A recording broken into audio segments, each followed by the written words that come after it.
Scener fra i dag fra et filmsæt fra sønderjyske Jels. Optagelserne er i gang, naturligvis til en vikingefilm.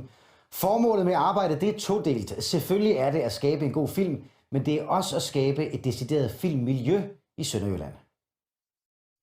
Det er meget surrealistisk, fordi der har været mange gange, hvor man sad derhjemme og tænkte, jeg ved, at det lykkes det her.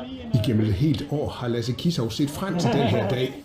Jeg kan se alle sammen klædt ud som vikinger. Det betyder så meget for os. Så I skal passe på jeres tøj, jeres hår. I dag skal scenerne med mange statister optages til filmen Holmganger. Og det er en historie om, hvordan de mest banale menneskelige følelser kan få det værste frem i os, og hvordan selv de stærkeste bånd kan blive brudt af impulsiv had i bund og grund. Det er udfordrende at lave en spillefilm på eget budget, uden at man har et produktionsselskab bag sig. Men noget, der er endnu mere udfordrende, det er faktisk at finde hele crewet og filmholdet. Fordi Sønderjylland er et rimeligt tørt filmmiljø, hvor der nærmest ikke bliver produceret noget. Det er jo lidt ærgerligt, fordi vi har jo nogle rigtig store fede byer, som arbejder meget kulturelt i Sønderjylland, bare ikke så meget inden for film. Der står bryllupsfest på produktionsplanen, og spillefilmen skal få flere til at få kærligheden til filmproduktionen, uden at behøve at forlade landsdelen. Kig på alle de fede ting og de fede mennesker og muligheder, vi har i Sønderjylland, og så bare tænke over, det bliver slet ikke brugt.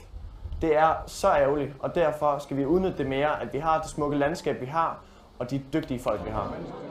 Lasse Kissau er i øjeblik ved at læse manuskriptudvikling på Syddansk Universitet i Odense.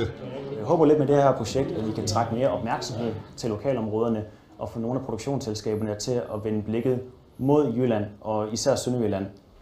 Og der er lidt filmkultur i Sønderjylland, men vi skal bygge det videre, og det er på vej den rigtige vej.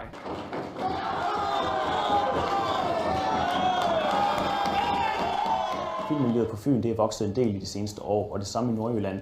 Men vi mangler stadig lige at følge trop hernede, så jeg håber på, at vi kan hjælpe med det.